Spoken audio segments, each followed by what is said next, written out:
presidente, obrigado. No dia 22 de fevereiro de 2022, o senhor se dirigiu ao seu país em um discurso nacional no início do conflito na Ucrânia. E o senhor disse que estava agindo porque havia chegado à conclusão de que os Estados Unidos, por meio da OTAN, poderiam iniciar um ataque surpresa ao nosso país. E aos ouvidos americanos, isso soa paranoico. Diga-nos, por que você acredita que os Estados Unidos podem atacar a Rússia do nada? Como o senhor concluiu isso? Sim, não é que a América fosse desferir um golpe surpresa na Rússia. Eu não falei isso. Estamos apenas fazendo um show ou estamos tendo uma conversa séria? Aqui está a citação. Obrigado. É uma série formidável. Mas, já que você tem uma educação básica em história, pelo que eu entendo... Sim. Então eu vou me permitir... a dar uma pequena referência histórica de apenas 30 segundos ou 1 minuto. Por favor. Veja como as nossas relações com a Ucrânia começaram, de onde a Ucrânia surgiu e o Estado russo começou a se unir como um Estado centralizado. Este é considerado o ano da criação do Estado russo, 862. Quando os novgorodianos, existe uma cidade, Novgorod, no noroeste do país, convidaram o príncipe Rurik, da Escandinávia, para o trono dos Varangianos. 1862. Em 1862, a Rússia comemorou o milênio de sua condição de Estado. Há um monumento em Novgorod dedicado ao milênio do país. Em 1882, o sucessor de Rurik, o príncipe Oleg, que era de fato um regente, com o filho jovem de Rurik, morreu naquela época. Chegou a Kiev, removeu 2 irmãos do poder, que aparentemente eram uma vez membros do exército de Rurik. E assim, a Rússia começou a se desenvolver, tendo 2 centros, em Kiev e em Novgorod. A próxima data significativa na história da Rússia, 988, é o batismo da Rússia, quando o príncipe Vladimir, o tataraneto de Rurik, batizou a Rússia e aceitou a ortodoxia, a parte oriental do cristianismo. Desde então, o Estado russo centralizado começou a ser fortalecido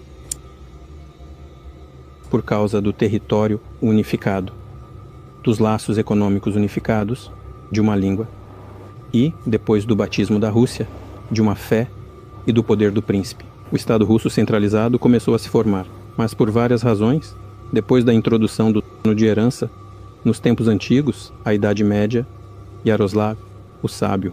Um pouco mais tarde, depois que ele faleceu, o trono de herança foi difícil.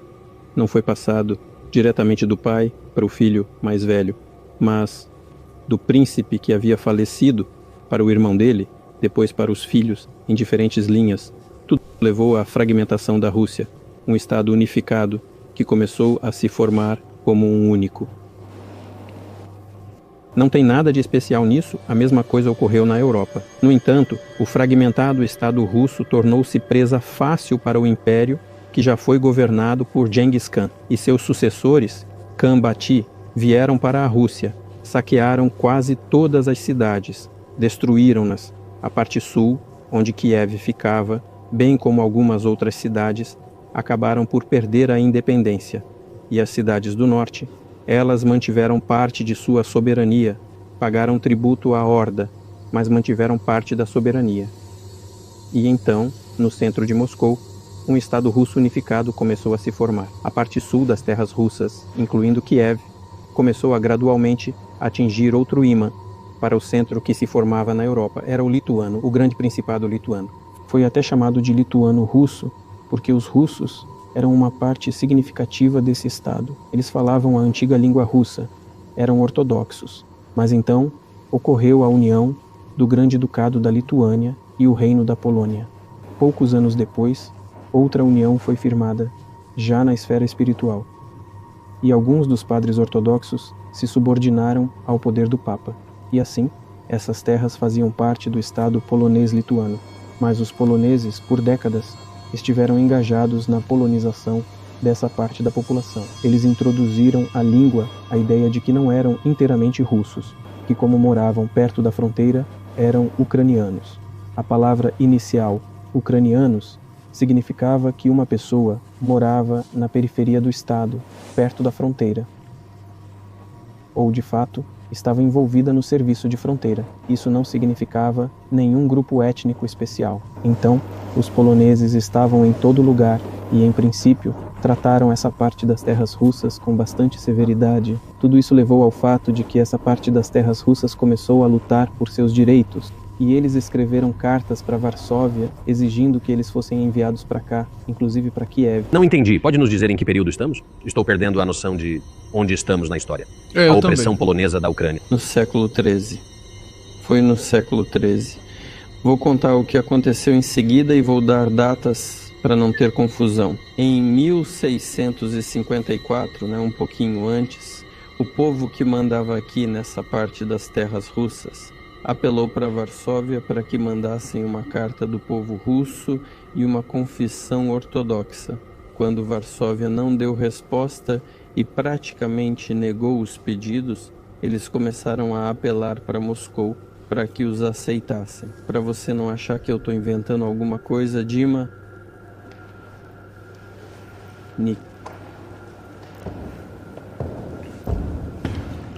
Acho que vai apresentar documentos.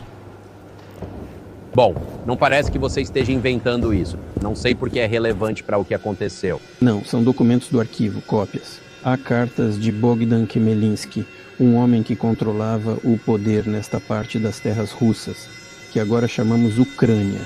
Ele escreveu para Varsóvia exigindo seus direitos. E depois que recebeu uma recusa, ele começou a escrever cartas para Moscou, pedindo para colocá-los sob a mão forte do czar de Moscou. Existem cópias desses documentos. Vou deixá-los para você, como uma boa lembrança. Há uma tradução em russo, mas você irá traduzi-la mais tarde para o inglês. A Rússia não concordou em aceitá-los imediatamente, porque se baseava no fato de que a guerra com a Polônia começaria. Ainda assim, em 1654, o Conselho Terreno, que era um órgão representativo do poder do antigo Estado russo, decidiu que esta parte das antigas terras russas faria parte do Estado do czar de Moscou. E, como era de se esperar, a guerra com a Polônia começou. Durou 13 anos, depois a truce foi concluída e somente após a conclusão deste ato em 1654, em 32 anos, a paz com a Polônia foi concluída. A paz eterna, como foi dito, e todas estas terras, incluindo Kiev, foram deixadas para a Rússia. E toda a margem direita do Dnieper foi deixada para a Polônia. Então, durante os tempos de Catarina II, a Rússia devolveu todas as suas terras históricas, incluindo o sul e o oeste. Tudo continuou até a Revolução. Antes da Primeira Guerra Mundial, o Estado-Maior austríaco, que aproveitou as ideias do povo ucraniano, começou a promover ativamente as ideias da Ucrânia e dos ucranianos. Claro. O porquê? Porque antes da Guerra Mundial havia o desejo de enfraquecer o inimigo potencial, de criar condições favoráveis para si na fronteira. E esta ideia, que nasceu na Polônia, de que as pessoas que vivem neste território não são inteiramente russas, mas um grupo étnico especial de ucranianos, começou a ser promovida pelo Estado-Maior austríaco. As teorias da independência da Ucrânia surgiram no século XIX, que falavam da necessidade da independência da Ucrânia, mas na verdade todos esses pilares da independência ucraniana deveriam ter um relacionamento muito bom com a Rússia. Eles insistiam nisso. No entanto, depois da Revolução de 1917, os bolcheviques tentaram restaurar o Estado, uma guerra civil estourou, inclusive com a Polônia. Um tratado de paz foi assinado com a Polônia em 1921 e a parte ocidental do rio Dnieper voltou de novo para a Polônia. Em 1939, depois que a Polônia cooperou com Hitler e Hitler ofereceu todos os documentos que temos nos arquivos, ele ofereceu para assinar um tratado de paz com a Polônia, um tratado de amizade e aliança, mas ele exigiu que a Polônia devolvesse à Alemanha o chamado Corredor de Danzig, que ligava a parte principal da Alemanha com Königsberg e a Prússia Oriental. E depois da Primeira Guerra Mundial, a maioria do território foi dada à Polônia, e em vez de Danzig, apareceu a cidade de Gdansk. Hitler pediu que eles assinassem um tratado com a Polônia. Claro. Os poloneses recusaram, mas mesmo assim cooperaram com Hitler e juntos assumiram a divisão da Tchecoslováquia. Mas posso perguntar, você está argumentando que a Ucrânia, certamente partes dela, o leste, é, na verdade, a Rússia há centenas de anos. Por que você não a tomou quando se tornou presidente há 24 anos?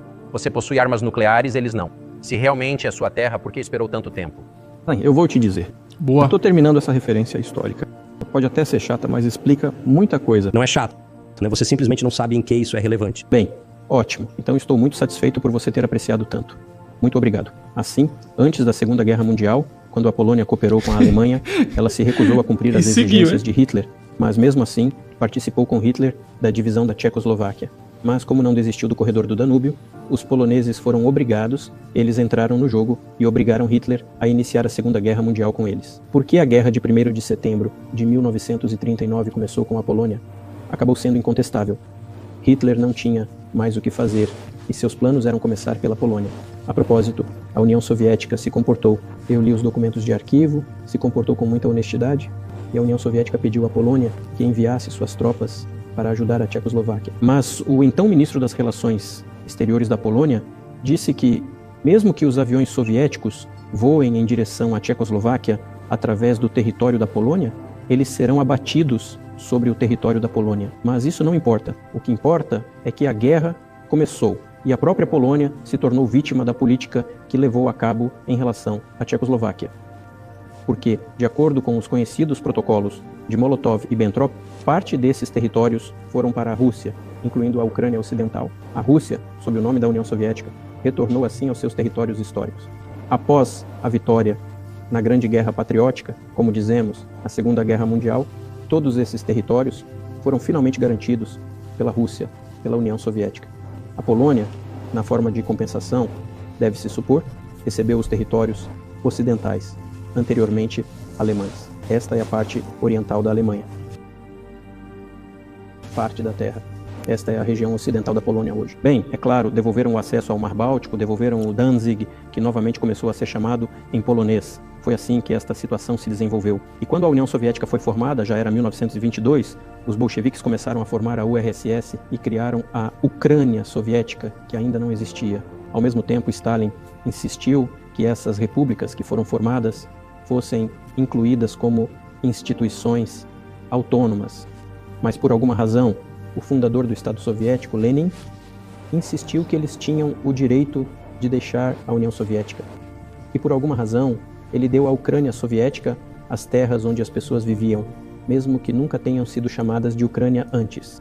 Por alguma razão, quando a União Soviética foi formada, ela foi incluída na RSS da Ucrânia, incluindo todo o território do Mar Negro, que foi obtido durante a época de Catarina II, não tinha nada a ver com a Ucrânia. Mesmo se voltarmos no tempo para 1654, quando esses territórios foram devolvidos ao Império Russo, havia 3, 4 regiões modernas da Ucrânia. Não havia Mar Negro, não estava nem perto. Em 1654.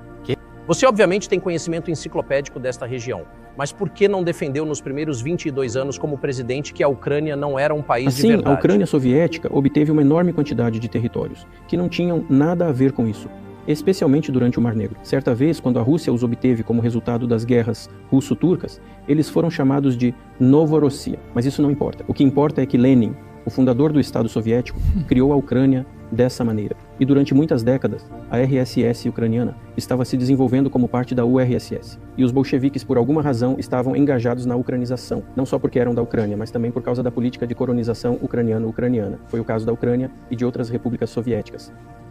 As línguas nacionais e a cultura nacional foram introduzidas, o que em geral não é ruim. Mas desta forma, a Ucrânia soviética foi criada. E após a Segunda Guerra Mundial, a Ucrânia obteve não apenas uma parte dos territórios poloneses, mas também uma parte dos territórios húngaros e uma parte dos territórios romenos. A Romênia e a Hungria também tomaram parte dos territórios, e esses territórios, tornaram-se parte da Ucrânia soviética. E eles ainda estão lá. Portanto, temos todos os motivos para dizer que, nesse sentido, é claro, a Ucrânia é um Estado artificial, criado pela vontade de Stalin. Você acredita que a Hungria tem direito de tomar seu território de volta da Ucrânia e que outras nações têm direito de voltar às suas fronteiras de 1654? Não sei como era a fronteira de 1654, mas se todo mundo pensa que o reinado de Stalin foi chamado de regime de Stalin, todo mundo diz que houve muitas violações dos direitos humanos, violações dos direitos de outros estados. Então, nesse sentido, claro, é bem possível, se não falar que eles têm o direito de devolver essas terras, então, de qualquer modo, está claro. Você disse ao Viktor Orbán que ele pode ficar com uma parte da Ucrânia? Eu nunca disse isso. Nunca. Nenhuma vez. A gente nem teve uma conversa sobre isso. Mas eu tenho certeza que os húngaros que moram lá querem voltar para a terra histórica deles. Vou contar para vocês uma história muito interessante. Vou me distrair. É uma história pessoal. Vou me No distrair. começo dos anos 80, eu estava dirigindo de São Petersburgo para Kiev. Parei em Kiev e depois fui para a Ucrânia Ocidental. Fui na cidade de Beregovoi. Lá, todos os nomes das cidades e das vilas estão em russo, na língua que eu não entendo, em húngaro, em russo e húngaro. Não em ucraniano, em russo e húngaro. Eu estava passando por uma vila. Tinha uns homens sentados perto das casas de calção preto, de terno preto e cartola preta. Eu perguntei, eles são artistas? Eles falaram, não, não são artistas. Eles são húngaros. Eu falei, o que eles estão fazendo aqui? É terra deles. Eles moram aqui. Todos os nomes, nos tempos soviéticos, nos anos 80, ainda têm em língua húngara nomes. Todos os trajes nacionais são húngaros e se sentem húngaros. E claro, quando a violação está acontecendo agora... Bem, isso e há muito disso ainda. Acho que muitas nações também estão chateadas com a Transilvânia, como você obviamente sabe. Mas muitas nações se sentem frustradas com as fronteiras redesenhadas das guerras do século XX e das que remontam a 1000 anos atrás, as que você mencionou. Mas o fato é que o senhor não defendeu esse caso em público até 2 anos atrás, em fevereiro. E no caso que o senhor fez, que li hoje, o senhor explica detalhadamente que sentiu uma ameaça física do Ocidente na OTAN, inclusive potencialmente uma ameaça nuclear. E foi isso que o fez se mexer. Essa é uma caracterização justa do que o senhor disse? Entendo que meus longos diálogos não são adequados para este tipo de entrevista. Por isso perguntei se teríamos uma conversa séria ou um show. Você disse que seria uma conversa séria. Então, por favor, não se ofenda. Então, chegamos ao momento em que a Ucrânia soviética foi criada. Então, em 1991, aconteceu o colapso da União Soviética. E tudo o que a Ucrânia recebeu como presente da Rússia de brinde levou consigo. E, em geral, agora estou chegando a um ponto muito importante do hoje. Afinal, esse colapso da União Soviética... Obrigado. O colapso da União Soviética foi iniciado pela liderança russa. Não sei no que a liderança russa se baseava naquela época, mas suspeito que havia vários motivos para isso. Primeiro, creio que a liderança russa se baseava no fato de que os fundamentos fundamentais das relações entre a Rússia e a Ucrânia eram o fato de que 90% das pessoas falavam russo, que havia relações entre si, que havia uma cultura comum, uma história comum e, finalmente, uma religião comum. Todas essas são coisas fundamentais. E a existência comum dentro de um único Estado por séculos. Todas essas são coisas fundamentais. A economia é muito estreitamente ligada. Tudo isso se baseia na inevitabilidade das nossas boas relações. Esta é a primeira razão. E a segunda é muito importante. Quero que vocês, como cidadãos americanos, e seus ouvintes e telespectadores também ouçam sobre isso. A liderança russa anterior baseou-se no fato de que a União Soviética deixou de existir. Não há mais linhas divisórias ideológicas. A Rússia foi voluntária e proativamente ao colapso da União Soviética. E isso vem do fato de que será entendida, por assim dizer, pelo Ocidente civilizado, como uma proposta de cooperação e aliança. Isto é o que a Rússia esperava dos Estados Unidos e do chamado Ocidente coletivo como um todo. Havia pessoas inteligentes, incluindo Egon Bahr, na Alemanha, uma grande figura política do Partido Democrata Soviético, que insistiu pessoalmente em conversas com a liderança soviética antes do colapso da União Soviética, que era necessário criar um novo sistema de segurança na Europa. Era necessário ajudar a Alemanha a unir-se, mas também criar um novo sistema, onde os Estados Unidos, o Canadá, a Rússia e outros países da Europa Central se juntariam. Mas a OTAN não deveria se espalhar. Ele disse isso. Se a OTAN se espalhasse, Tudo seria igual à Guerra Fria, só que mais perto das fronteiras da Rússia. Isto é tudo. O velho era inteligente. Ninguém o ouviu. Ele ficou irritado. Temos uma conversa nos arquivos. Se você não me ouvir, eu nunca mais virei a Moscou. Ele ficou irritado com a liderança soviética. Ele estava certo. Tudo aconteceu como ele disse. Bem, é claro que se tornou realidade. E você mencionou isso muitas vezes. Eu acho que é um ponto justo. E muitos na América pensaram que as relações entre a Rússia e os Estados Unidos ficariam bem com o colapso da União Soviética e o fim da Guerra Fria, que aconteceu o oposto. Mas você nunca explicou por que acha que isso aconteceu, a não ser para dizer que o Ocidente teme uma Rússia forte, mas temos uma China forte, da qual o Ocidente não parece ter muito medo. Tem. E quanto à Rússia, você acha que convenceu os formuladores de políticas de que eles tinham que derrubá-la? O Ocidente tem mais medo de uma China forte do que de uma Rússia forte, pois a Rússia tem 150 milhões de pessoas e a China tem 1,5 bilhão. E a economia da China está se desenvolvendo a um ritmo de 7 milhas, 5% mais ao ano, já foi até mais, mas agora é o suficiente para a China. Já ultrapassamos os Estados Unidos há muito tempo e o ritmo está a crescer. Não vamos dizer quem tem medo de quem, não vamos discutir essas categorias. Vamos falar sobre o fato de que, depois de 1991, quando a Rússia esperava ser levada para a família fraterna dos povos civilizados, nada disso aconteceu. Enganaram-nos. Eu digo você, não vocês pessoalmente, quero dizer, claro, os Estados Unidos. Prometemos-nos que não haveria expansão da NATO para leste, mas aconteceu 5 vezes, 5 vagas de expansão. Toleramos tudo, persuadimos todos, dizíamos não, somos os nossos, como dizemos, burgueses, temos economia de mercado, não há poder do Partido Comunista, concordemos. Aliás, eu já disse isto publicamente, agora vou tomar o tempo de Yeltsin. Houve um momento em que o gato cinzento correu, antes disso Yeltsin foi ao Zeuai, lembram-se? Ele fez um discurso no Congresso e disse palavras maravilhosas, Deus abençoe a América, ele disse tudo, estes eram sinais, sejamos nós mesmos. Não, quando os acontecimentos na Jugoslávia começaram, imediatamente antes disso, Yeltsin era elogiado logo que os acontecimentos na Jugoslávia começaram e quando ele levantou a voz pelos sérvios. E não podíamos deixar de erguer nossa voz em defesa dos sérvios. Entendo que houve processos difíceis. Entendo, mas a Rússia não poderia deixar de levantar a voz pelos sérvios.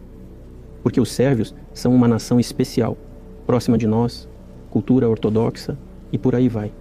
Um povo tão sofrido por uma geração. Mas isso não importa. O que importa é que Yeltsin manifestou-se em apoio ao que os Estados Unidos fizeram. A Carta do Direito Internacional da ONU passou a ser violada pelo bombardeio de Belgrado. E os Estados Unidos soltaram esse gênio da garrafa. Além disso, quando a Rússia se opôs e manifestou sua indignação, o que foi dito? A Carta do Direito Internacional da ONU tornou-se obsoleta. Agora, todo mundo se refere ao direito internacional. Mas aí começaram a dizer que tudo ficou obsoleto. Tudo precisa ser mudado. De fato, alguma coisa precisa ser mudada, porque o equilíbrio de poder mudou.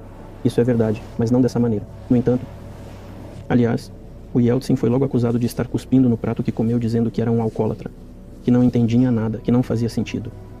Ele entendia tudo e dava sentido a tudo, eu lhe garanto. Bom, eu me tornei presidente em 2000. Pensei, bom, acabou a questão iugoslava, mas nós temos que tentar recompor as relações. Afinal de contas, esta é a porta a se abrir que a Rússia tentou passar. E mais, posso repetir isso publicamente. Numa reunião aqui no Kremlin, com o Bill Clinton, que estava saindo do poder, aqui mesmo, na sala ao lado, fiz uma pergunta para ele. Escuta, Bill, o que você acha? Se a Rússia perguntasse sobre entrar na OTAN, você acha que é possível? De repente ele disse, olha o homem aí. É interessante. Eu acho que sim. E à noite, quando nos encontramos para jantar, ele disse, olha, falei com a minha equipe. Não, agora é impossível. Talvez a gente deva perguntar para ele, eu acho que ele vai escutar essa nossa entrevista e confirmar. Eu jamais diria uma coisa dessa se não fosse por ele. Tá vendo? Agora é impossível. Você foi sincero? Você teria se juntado à OTAN? Escuta, eu fiz uma pergunta. É possível ou não? E eu recebi uma resposta, não. Se eu não fosse sincero no meu desejo de descobrir a posição da mão... Mas se ele tivesse dito que sim, você teria se filiado à OTAN? Se ele houvesse dito sim, o processo de reaproximação teria se iniciado. E por fim, talvez tivesse acontecido. Bastava termos visto por parte dos nossos parceiros uma vontade sincera de fazer isso. Mas ainda não está encerrado. Se não, então não. Tudo bem, está correto. Por que você acha que isso ocorre? Para chegar ao motivo, eu entendo que você está claramente amargurado com isso. Eu entendo. Mas por que você acha que o Ocidente o repeliu? Por que a hostilidade? Por que o fim da Guerra Fria não corrigiu a relação? O que o motiva a isso do seu ponto de vista? Você disse que eu me ressinto da resposta. Não, não é ressentimento, é só uma declaração do fato. Não somos noivos. Ressentimento, mágoa não são as substâncias que acontecem nesses casos. Nós simplesmente percebemos que não somos esperados lá. É só isso. Ok. Mas vamos construir relacionamentos de uma maneira diferente. Vamos procurar pontos de contato. Por que nós recebemos uma resposta tão negativa? Você deveria perguntar para os seus líderes. Eu não posso fazer isso por eles. Eu só posso especular por quê. O país é muito grande, com a sua própria opinião e assim por diante. E os Estados Unidos, enfim, eu vi como é que se resolvem as questões na OTAN. Eu vou dar mais um exemplo agora a respeito da Ucrânia. A liderança dos Estados Unidos reclama e todos os membros da OTAN votam obedientemente, mesmo que não gostem de alguma coisa. Agora vou contar o que aconteceu na Ucrânia em 2008, embora já esteja sendo discutido. Não vou contar nada de novo aqui. No entanto, depois disso, nós tentamos construir relações de maneiras diferentes. Por exemplo, houve eventos no Oriente Médio, no Iraque. Nós construímos relações muito gentil e tranquilamente com os Estados Unidos. E eu levantei repetidamente a questão que os Estados Unidos não apoiavam o separatismo nem terrorismo no norte do Cáucaso. Mas nós ainda continuamos a fazer isso. E apoio político, apoio de informação, apoio financeiro, até mesmo apoio militar, vieram dos Estados Unidos e seus satélites em relação a formações terroristas no Cáucaso. Uma vez eu estava com meu colega, também presidente dos Estados Unidos, e eu levantei essa questão. Ele disse, bem, não pode ser. Você tem alguma prova? Eu digo sim. Eu estava preparado para falar sobre isso e dei a ele as provas. Ele olhou para elas e disse, desculpe, mas foi assim. Eu cito. Ele diz, bem, vou chutar a bunda deles. Nós esperamos e esperamos por uma resposta, mas não houve resposta. Eu disse ao diretor do FSB, bem, você escreve para a CIA, como resultado de algum tipo de conversa com o presidente. Eu escrevi 1, 2 vezes, e então obtivemos uma resposta. Nós temos a resposta no arquivo, e a CIA nos deu uma resposta. Trabalhamos com a oposição na Rússia. Acreditamos que isso é correto e continuaremos a trabalhar com a oposição. É engraçado. Bem, nós percebemos que não haveria conversa. Forças em oposição ao senhor. Então o senhor está dizendo que a CIA está tentando derrubar o seu governo. É claro que me referi, neste caso, aos separatistas, aos terroristas que lutaram conosco no Cáucaso. É disso que eu estava falando. Eles chamavam isso de oposição. Este é o segundo ponto. O terceiro ponto é muito importante. Muito importante. Este é o momento em que o sistema pró-Estados Unidos foi criado. E a gente convenceu a não fazer isso nos Estados Unidos por muito tempo. Depois que eu fui convidado pelos Estados Unidos, o Bush Jr. e o Bush pai me convidaram para visitar eles no oceano. Teve uma conversa muito séria com o presidente Bush e a equipe dele. Eu sugeri que os Estados Unidos, a Rússia e a Europa fizessem um antissistema conjunto, que, como a gente acredita, ele é criado em uma ordem unilateral e ameaça a nossa segurança. Apesar de os Estados Unidos terem dito oficialmente que foi criado contra ameaças de mísseis do Irã, a mesma coisa foi a base para a criação de um antissistema. Eu sugeri que os Estados Unidos, a Rússia e a Europa trabalhassem juntos. Eles falaram, é muito interessante. Me perguntaram se era sério. Eu falei, absolutamente. Em que ano foi isso? Não me lembro. É fácil descobrir na internet, quando eu estava no ZEO, a convite de Bush pai. É ainda mais fácil descobrir, agora eu conto. E me falaram, é muito interessante. Eu digo, imagine, se juntos resolvermos uma tarefa estratégica global no serviço de segurança. O mundo vai mudar, provavelmente vamos ter disputas, provavelmente econômicas e até políticas. Nós vamos mudar radicalmente a situação do mundo. Eles falaram, sim. Perguntei, vocês estão falando sério? Eu digo, claro. Eles me falaram, precisamos pensar. Eu digo, por favor. Então aqui, neste escritório onde estamos falando agora, veio o ministro da Defesa Gates, ex-diretor da CIA, e a secretária de Estado Rice. Aqui, atrás desta mesa, do lado de frente, você vê esta mesa? Sentaram-se deste lado eu e o ministro das Relações Exteriores, o ministro da Defesa da Rússia do outro lado. Eles falaram, sim, Nós pensamos e estamos de acordo. Eu digo, graças a Deus, ótimo, mas com algumas exceções. Então, por 2 vezes, você descreveu presidentes dos Estados Unidos tomando decisões que foram prejudicadas pelos chefes de suas agências. Então, parece que você está descrevendo um sistema que não é dirigido pelas pessoas que são eleitas em sua narrativa. Isso mesmo. No final, recebemos um envio. Não vou entrar em detalhes, porque acho que não é correto, mas foi uma conversa sigilosa. Mas o fato de nossa proposta ter sido rejeitada é um fato. Então eu disse, ouça, seremos forçados a tomar medidas responsáveis, criaremos tais sistemas de choque, que certamente vão superar o sistema PRO. A resposta foi, não fazemos nada contra vocês, mas façam o que quiserem. Pressupomos que não seja contra nós, não contra os EO. Eu disse, ok, vamos lá. E criamos sistemas hipersônicos, numa distância intercontinental, e continuamos a desenvolvê-los. Estamos agora na frente de todos, na criação de sistemas hipersônicos de choque. E os Estados Unidos e outros países estão aprimorando a cada dia.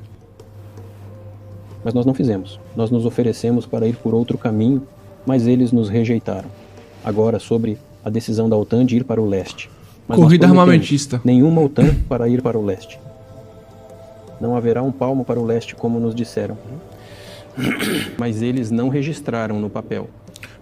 Então vamos decidir. 5 decisões. E colocamos os Estados Bálticos e toda a Europa Oriental e assim por diante. E agora chego ao ponto principal. Chegamos à Ucrânia. No ano de 2008, numa cúpula em Bucareste, foi anunciado que as portas para a Ucrânia e a Geórgia estavam abertas para a OTAN. Agora sobre como as decisões são tomadas lá. Alemanha, França pareciam ser contra, assim como alguns outros países europeus. Mas então, como se viu mais tarde, o presidente Bush, ele é um cara tão forte, um político forte. Como me disseram mais tarde, ele nos pressionou e tivemos que concordar. É engraçado, como num jardim de infância, onde as garantias são simples. Que tipo de jardim de infância é esse? Que tipo de gente são essas? Veja, eles os pressionaram e eles concordaram. E então eles dizem, bem, a Ucrânia não estará na OTAN, sabe? Eu digo, eu não sei. Eu sei que vocês concordaram em 2008. Por que vocês não concordam no futuro? Bem, então eles nos pressionaram. Eu digo, por que eles não vão pressionar vocês amanhã? E vocês concordam de novo. Bem, é um absurdo. Com quem fala lá? Eu não entendo mesmo. Estamos prontos para conversar? Quem? Onde estão as garantias? Nenhuma. Aí começaram a dominar o território da Ucrânia. Eu contei para vocês a história de como esse território foi se desenvolvendo. Quais eram as relações com a Rússia? Bem, a cada 2 ou 3, sempre tinha alguma conexão com a Rússia. E nas eleições da Ucrânia independente e soberana, que obteve a independência graças à Declaração da Independência, e aliás, lá está escrito que a Ucrânia é um estado neutro, e aí em 2008, de repente, abriram a porta ou o portão para a OTAN na frente dela. É um filme interessante. A gente não concordou com... Então todos os presidentes que chegaram ao poder na Ucrânia, eles contavam com o eleitorado, que de alguma forma estava bem relacionado com a Rússia. É o sudeste da Ucrânia. É um número muito grande de pessoas. E era muito difícil quebrar esse eleitorado que estava positivamente relacionado com a Rússia. Então, o Viktor Yanukovych chegou ao poder. E como? A primeira vez que ele venceu, depois do presidente Kuchma, organizaram um terceiro turno que não está previsto na Constituição da Ucrânia. É um golpe de Estado. Imagina, alguém não gostou de você nos Estados Unidos e teve um desempate. Em 2014. Não, foi antes. Depois do presidente Kuchma, Yanukovych ganhou as eleições, mas os seus adversários não reconheceram essa vitória. Os Estados Unidos apoiaram a oposição e nomearam uma terceira volta. O que é isso? Isso é um golpe de Estado. Os Estados Unidos apoiaram-no. E resultado da terceira volta, os Semilha chegaram ao poder. Imagine que os Estados Unidos, alguém não gostou, organizou uma terceira volta, o que não é esperado no fim dos Estados Unidos. No entanto, eles fizeram. Certo, Viktor Yushchenko chegou ao poder, ele era visto como um político pró-Ocidente. Certo, mas fizemos as pazes com ele. Ele fez uma visita a Moscou. Fomos a Kiev, eu também fui. Nos encontramos em um ambiente informal. Bem, o Ocidente é o Ocidente. Deixa estar. Deixe o pessoal trabalhar. permita que a situação se desenvolva dentro da própria Ucrânia de maneira independente. Então, depois que ele assumiu o país, a situação piorou e Viktor Yanukovych chegou ao poder. Talvez ele não tenha sido o melhor presidente e político, não sei, não quero dar estimativas, mas ela surgiu a questão da associação com a União Europeia. Sempre fomos muito leais a isso, por favor. Mas quando lemos este tratado de associação, descobriu-se que era um problema para nós, porque temos uma zona de livre comércio com a Ucrânia, fronteiras alfandegárias abertas, e a Ucrânia teria que abrir suas fronteiras com a Europa de acordo com esta associação. E então tudo estava em nosso mercado. Dissemos, não vai funcionar assim, vamos fechar as nossas fronteiras com a Ucrânia. Fronteiras alfandegárias. Yanukovych começou a calcular quanto a Ucrânia iria ganhar e quanto iria perder. E ele anunciou aos seus contragentes na Europa que ainda precisava pensar em como assinar. Assim que ele disse, começaram as ações destrutivas da oposição, apoiadas pelo Ocidente. E chegou a Maidan e ao golpe de Estado na Ucrânia. Então ele fez mais comércio com a Rússia do que com a União Europeia. A Ucrânia fez. Claro. Não se tratava nem mesmo do volume de comércio, embora fosse mais sobre as relações de cooperação, das quais toda a economia ucraniana dependia. As relações de cooperação entre empresas eram muito estreitas desde a União Soviética. Uma empresa produzia componentes para a montagem final, então fizeram uma transferência de Estado, embora nós, por causa dos Estados Unidos, não vou falar em detalhes agora, o que considero incorreto. Mas ainda assim foi dito. Você vai acalmar Yanukovych aí, e nós vamos acalmar a oposição. Deixem tudo seguir o caminho da regulamentação política. Eles disseram, bem, eu concordo, vamos fazer isso. Yanukovych não aplicou, como os americanos pediram, nem as forças armadas, nem a polícia. E a oposição armada em Kiev deu um golpe. Como entender isso? Quem é você? Eu gostaria de perguntar à então liderança. Com o apoio de quem? Se você for para a CIA, claro, uma organização em que, pelo que entendi, você quis trabalhar uma vez. Talvez, graças a Deus, você não tenha sido levado embora essa seja uma organização séria. Eu entendo, meus ex-colegas, no sentido de que eu trabalhei no primeiro departamento principal, é o Serviço de Inteligência da União Soviética. Eles KGB. eram nossos oponentes sempre. Bom, trabalho é trabalho. Mas tecnicamente eles fizeram tudo certo.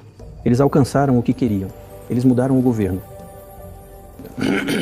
Mas do ponto de vista político, isso é um erro colossal. E aqui, claro, a liderança política não funcionou. A liderança política deveria ter visto em que isso ia dar. Então, em 2008, eles abriram as portas da Ucrânia para a OTAN. Em 2014, eles fizeram uma reunião com os líderes dos dois países. E no mesmo ano, eles fizeram uma reunião onde, em 2014, eles fizeram um golpe de Estado. Ao mesmo tempo, aqueles que não reconheceram o golpe de Estado, mas foi um golpe de Estado, começaram a perseguir, criaram uma ameaça para a Crimeia, que fomos forçados a acolher. Começou uma guerra em Donbass em 2014, usando aviação e artilharia contra civis. Afinal, tudo começou com um vídeo quando um avião atinge Donetsk do alto. Eles fizeram uma operação militar em larga escala, uma segunda, sofreu um fracasso, preparou-se novamente. E tudo isso ainda está no pano de fundo da exploração militar desse território e da abertura de portas para a OTAN. Bem, como não ficarmos preocupados com o que está acontecendo? Para o nosso país, não estamos preocupados com a segurança. Era o que seria. A liderança política dos Estados Unidos foi levada ao ponto em que não podíamos recuar, porque destruiu a própria Rússia. E então não podíamos deixar nossos aliados. E, de facto, parte do povo russo sob essa máquina militar. O que foi, então, isso foi 8 anos antes do início do conflito atual. Então, qual foi o gatilho para você? Qual foi o momento em que você decidiu que tinha que fazer isso? Provocou um conflito, inicialmente provocou um conflito, um golpe de Estado na Ucrânia. Aliás, chegaram representantes de 3 países europeus, Alemanha, Polônia e França, e foram fiadores do tratado assinado entre o governo de Yanukovych e a oposição. Eles assinaram suas assinaturas como fiadores. Apesar disso, a oposição cometeu um golpe de Estado. E todos esses países fingiram que não se lembravam de nada sobre o fato de serem fiadores do acordo de paz. Eles jogaram imediatamente esse tratado na fornalha. Ninguém se lembra. Não sei se os Epaneua sabem alguma coisa sobre esse tratado entre a oposição e o governo e sobre os 3 fiadores que, em vez de devolver todo o processo ao campo político, apoiaram o golpe de Estado. Embora não tivesse nenhum sentido. Acredite em mim, porque o presidente Yanukovych concordou plenamente. ele estava pronto para uma eleição antecipada, que não tinha nenhuma chance de vencer. Para ser honesto, ele não teve chance. Todo mundo sabia disso. Porque um golpe de Estado, porque um sacrifício, porque uma ameaça à Crimeia, porque o início da opressão no Donbass? Eu não entendo isso. É aqui que está a lacuna. Acho que um dos adjuntos do secretário de Estado disse que eles gastaram quase 5 bilhões com essa grande quantia. Mas o erro político é colossal. Por que eles tiveram que fazer isso? Tudo poderia ter sido feito de fato, da mesma maneira, mas legalmente, sem sacrifícios, sem o início das operações de guerra e sem perder a Crimeia. E não teríamos movido um dedo se não tivesse havido esses eventos sangrentos em Maidan. Não estaríamos no Gulag. Concordamos que, após o colapso da União Soviética, tudo deveria ser assim, nas fronteiras das repúblicas da União. Nós concordamos com isso. Mas nunca concordamos com a expansão da OTAN. Além disso, nunca concordamos que a Ucrânia se juntaria à OTAN. Nunca concordamos que haveria bases da OTAN lá. Sem nenhuma conversa com a gente. A gente só implorou por décadas para eles fazerem isso, não aquilo. O que desencadeou os últimos acontecimentos? Primeiro, a atual liderança da Ucrânia disse que eles não iriam cumprir os acordos de Minsk que foram assinados, como vocês sabem, após os eventos de 2014 em Minsk, onde o plano de solução pacífica em Donbass foi apresentado. Não, a atual liderança da Ucrânia, o ministro das Relações Exteriores e todos os outros funcionários, e depois o próprio presidente, disseram que não gostam de nada nesses acordos de Minsk e não vão implementá-los. E os ex-líderes da Alemanha e da França falaram francamente que assinaram há 1 ano e meio, francamente, honestamente para o mundo inteiro, que sim, assinaram este acordo de Minsk, mas nunca iam implementar.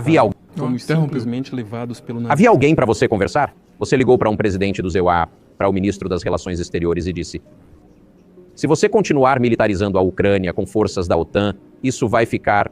Nós vamos agir. Nós conversamos constantemente sobre isso. A gente apelou para os Estados Unidos e para a Europa para interromperem esse processo, para fazer os acordos de Minsk. Eu não sabia como a gente ia fazer, mas estava pronto para fazer. Eles são pesados para a Ucrânia. Tinha muitos elementos de independência para o Donbass, para esses territórios. É verdade. Mas eu tinha certeza absoluta, e vou te falar agora, eu sinceramente acreditava que se a gente conseguisse persuadir as pessoas que moram no Donbass, a gente devia persuadir elas a voltarem para o Estado ucraniano, aí gradativamente, as feridas vão sarar quando essa parte do território voltar para uma vida mais econômica, para um ambiente mais social, quando eles pagarem pensões, benefícios sociais, tudo vai se curar aos pouquinhos. Não, ninguém queria isso. Todo mundo queria resolver o problema só na base da força militar. Mas a gente não podia permitir isso. E chegou tudo a essa situação quando a Ucrânia anunciou: não, a gente não vai fazer nada. A gente também começamos a nos preparar para uma ação militar. Eles começaram a guerra em 2014. Nosso objetivo é parar essa guerra. E a gente não começamos ela em 2022. Essa é uma tentativa de parar ela. Você acha que parou agora? Quero dizer, você alcançou os seus objetivos? Não, ainda não atingimos nossos objetivos, pois um dos eles é a desnazificação, ou seja, proibição de todos os tipos de movimentos neonazistas. Este é um dos problemas que debatemos durante o processo de negociação, que terminou em Istambul no ano passado, mas não foi por nossa iniciativa, pois os europeus nos disseram que devemos criar condições para a assinatura final dos documentos. Meus colegas na França e na Alemanha disseram: como vocês imaginam que eles assinarão um contrato com uma arma apontada para a cabeça? Precisamos retirar as tropas de Minsk, certo? Retiramos as tropas de Kiev. E nossos negociadores ucranianos jogaram imediatamente no lixo todos os acordos que havíamos alcançado em Istambul e se prepararam para um confronto armado de longo prazo com o auxílio dos Estados Unidos e seus satélites na Europa. Foi assim que a situação se desenvolveu e é assim que ela se apresenta atualmente. Mas o que é da minha conta? O que é a desnazificação? O que isso significa? Sim, quero falar sobre isso agora. É uma questão muito importante. Desnazificação. Depois de conquistar a independência, a Ucrânia começou a procurar sua identidade, como dizem alguns analistas ocidentais.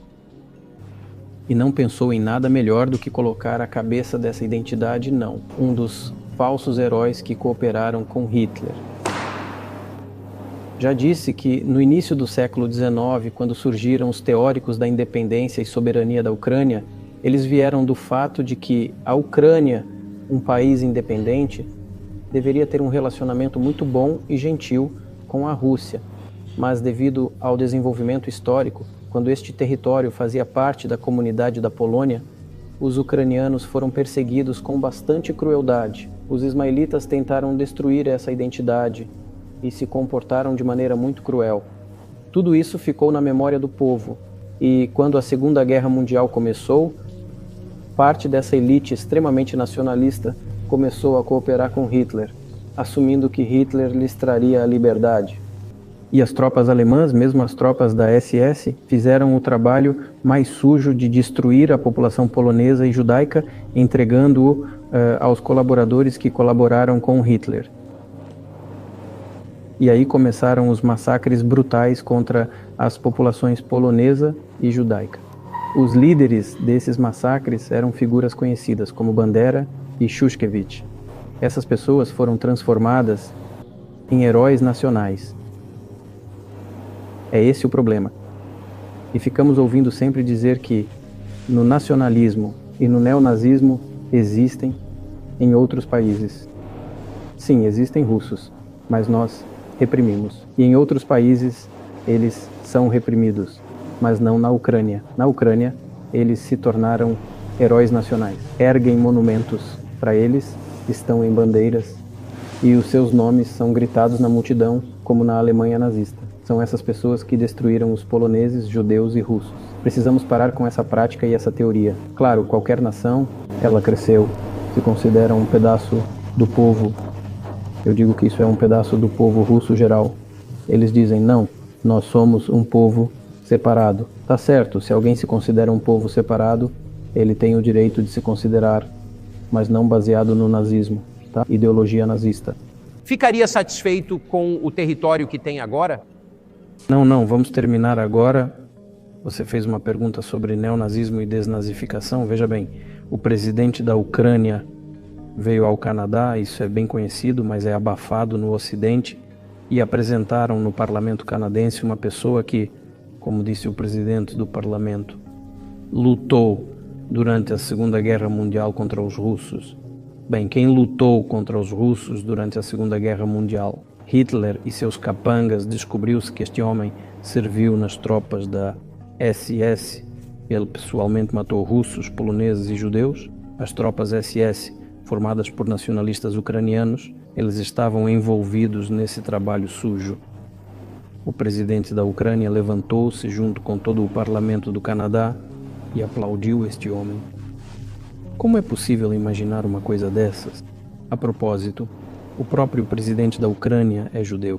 Na verdade, a minha pergunta é, o que você fará a respeito?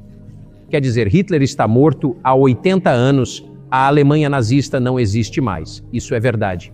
Então, acho que o que você está dizendo é que quer extinguir ou pelo menos controlar o nacionalismo ucraniano. Mas como? Como você faz isso? Ouça-me. Sua pergunta é muito sutil. Posso dizer o que penso? Você não ficará ofendido. Claro. É uma pergunta muito desagradável. Você diz, Hitler está morto? Ele está morto há 80 anos. Mas sua causa está viva. As pessoas que mataram judeus, russos e poloneses estão vivas. E o atual presidente da Ucrânia o está aplaudindo no parlamento canadense. Podemos dizer que erradicamos completamente essa ideologia? Se o que vemos está acontecendo hoje, o que é desnazificação no nosso entendimento?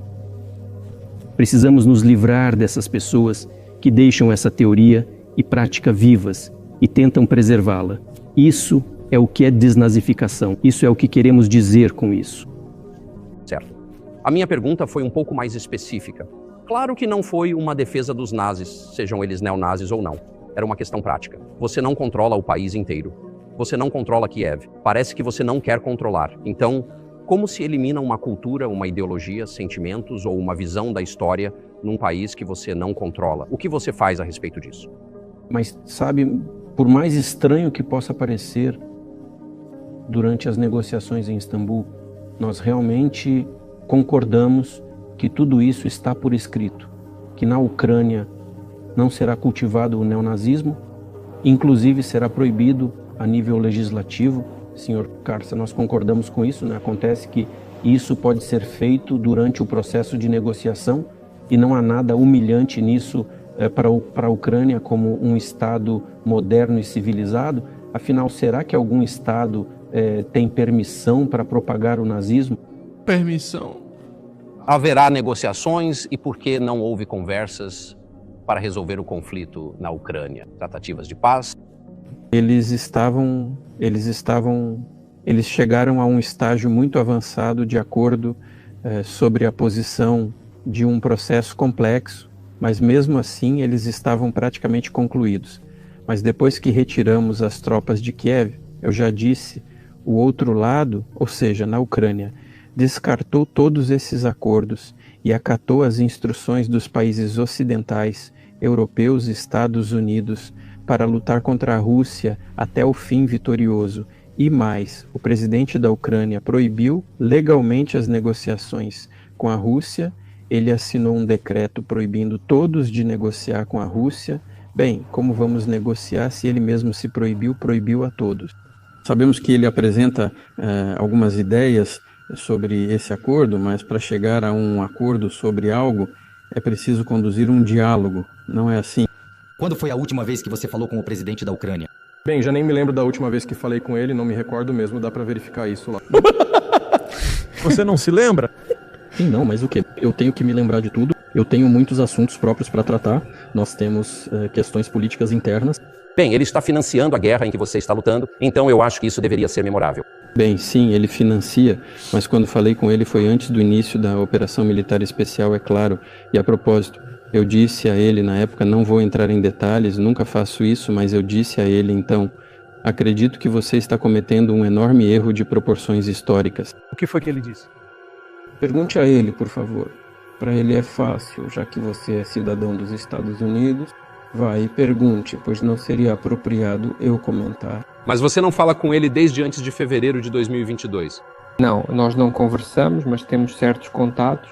A propósito, você se lembra que eu te falei sobre minha proposta de trabalharmos juntos em um sistema de defesa antimísseis? Sim. Pode perguntar a qualquer um, eles estão todos vivos e bem. Tanto o ex-presidente, Sr. Gates, quanto o atual diretor do Departamento Central de Inteligência, Sr. Burns, que era embaixador na Rússia na época, acho que foi um embaixador muito bem sucedido. Todos eles são testemunhas dessas conversas. Pergunte a eles. O mesmo vale aqui. Se você estiver interessado no que o Sr. Presidente Biden me respondeu, pergunte a ele. De qualquer forma, conversamos sobre isso. Estou definitivamente interessado, mas visto de fora, parece que isso poderia se degenerar ou evoluir para algo que traga o mundo inteiro para um conflito e possa iniciar um lançamento nuclear. Então por que você simplesmente não liga para o Biden e diz, vamos resolver isso? Tudo é muito, muito simples. Repito, temos contatos em várias agências governamentais e vou lhe dizer o que estamos dizendo a esse respeito e o que estamos transmitindo à liderança dos EUA. Se vocês realmente querem cessar as hostilidades, precisam parar o fornecimento de armas, tudo terminará dentro de algumas semanas, é isso. E então poderemos negociar um acordo antes de fazê-lo e pará-lo. O que é mais fácil? Por que devo ligar para ele? Mas Raiput tá querendo rendição, né? Você acha que a OTAN está preocupada com a possibilidade disso se transformar em uma guerra global ou em um conflito nuclear? A Putin tá querendo que a Ucrânia se renda nesse caso.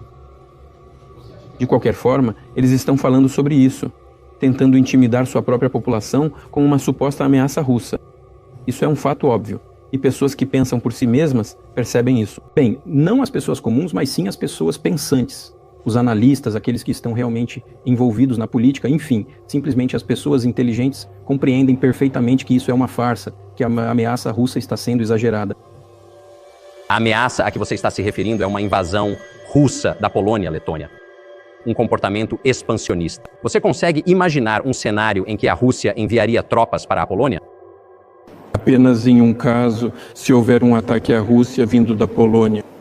Isso porque não temos nenhum interesse, nem na Polônia, nem na Letônia, nem em lugar nenhum. Para que precisamos disso?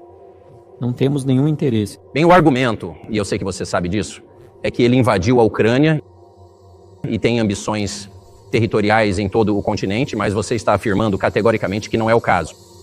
Absolutamente. Isso está completamente fora de questão. Você simplesmente não precisa ser nenhum tipo de analista. Isso vai contra o bom senso. É óbvio que ser arrastado para algum tipo de guerra global, e uma guerra global colocaria toda a humanidade à beira da destruição. Então, é claro que existem meios de dissuasão. Estavam sempre nos assustando, dizendo que amanhã a Rússia usará armas nucleares táticas, que amanhã usará isso ou aquilo. Não, depois de amanhã. Mas, na verdade, são apenas histórias de terror para o cidadão comum, com o objetivo de extrair mais dinheiro dos contribuintes americanos e europeus para o confronto com a Rússia no teatro de operações da Ucrânia. O objetivo, como é possível enfraquecer ainda mais a Rússia. Um dos nossos senadores dos Estados Unidos pelo estado de Nova York, Chuck Schumer, disse ontem: acredito que temos que continuar a financiar o esforço ucraniano, ou soldados e cidadãos americanos poderão acabar lutando lá. Como você avalia essa declaração? Isso é uma provocação, e uma provocação barata. Não entendo por que os soldados americanos deveriam lutar na Ucrânia, já que há mercenários dos Estados Unidos lá. A maioria dos mercenários são da Polônia. Em segundo lugar estão os mercenários dos Estados Unidos e em terceiro lugar da Geórgia. Se alguém tiver a intenção de enviar tropas regulares, isso certamente colocará a humanidade à beira de um conflito global muito sério. Isso é óbvio. Os Estados Unidos precisam disso? Para quê? A 100 km do território nacional, vocês não têm mais nada com que se ocupar. Vocês têm muitos problemas na fronteira. Problemas com a imigração, problemas com a dívida externa, com uma dívida nacional de mais de $1 trilhão.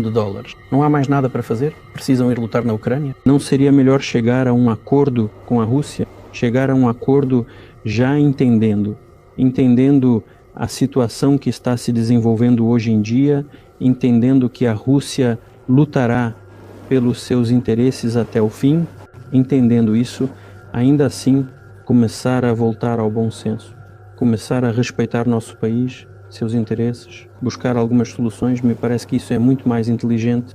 Quem explodiu o Nord Stream? Você, com certeza. Eu estava ocupado naquele dia.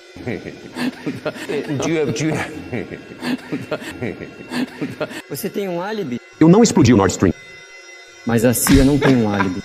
Alguma prova de que a OTAN ou a CIA fizeram isso? Não vou entrar em detalhes, mas nesses casos sempre dizem: procure quem está interessado. Nesse caso, precisamos buscar não apenas aqueles que estão interessados, mas também aqueles que são capazes de realizar a tarefa. Porque pode haver muitos interessados, mas nem todos conseguem descer até o fundo do Mar Báltico e executar essa explosão. Esses dois aspectos devem estar alinhados: quem tem interesse e quem tem a capacidade. Mas estou confuso. Quero dizer, esse é o maior ato de terrorismo industrial de todos os tempos e é a maior emissão de CO2 da história. Ok, então se você tivesse evidências e presumivelmente dados os seus serviços de segurança e inteligência, você as teria de que a OTAN, o EUA, a CIA, o Ocidente fizeram isso, por que você não as apresentaria e obteria uma vitória de propaganda? Em uma guerra de propaganda, é muito difícil derrotar os Estados Unidos, porque os Estados Unidos controlam toda a mídia mundial. E muitos meios de comunicação europeus são os beneficiários finais dos maiores grupos de mídia da Europa, que são financiados por fundos americanos. Você não sabia disso? Sim, mas aqui está uma pergunta que talvez você possa responder. Você trabalhou na Alemanha, e isso é bem conhecido. Os alemães claramente sabem que seu parceiro da OTAN fez isso. E isso prejudicou muito a economia deles. Pode ser que nunca se recupere. Por que eles estão em silêncio sobre isso? Isso é muito confuso para mim. Por que os alemães não diriam nada sobre isso? Eu também estou surpreso com isso. Mas a liderança alemã atual não é guiada por interesses nacionais, e sim pelos interesses do Ocidente como um todo. É difícil explicar a lógica por trás de suas ações ou falta de ação.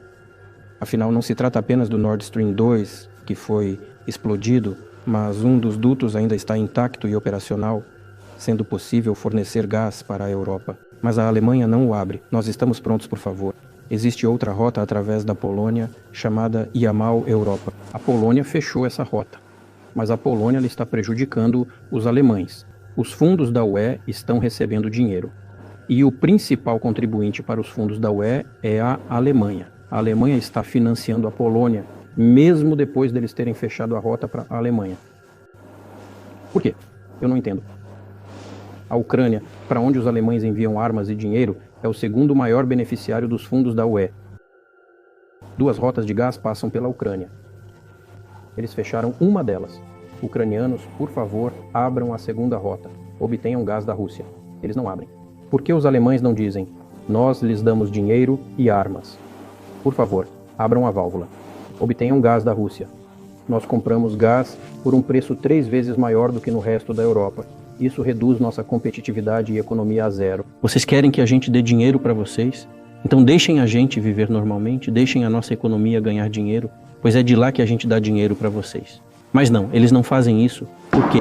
Pergunte para eles o que tem aqui, o que tem na cabeça deles é tudo a mesma coisa. Sabe, são pessoas muito incompetentes. Bem, talvez o mundo esteja se dividindo em 2 hemisférios, um com energia barata e o outro sem. E eu quero te perguntar sobre isso. Se agora vivemos em um mundo multipolar, o que obviamente é o caso, você poderia descrever os blocos de alianças. Quem você acha que está de cada lado?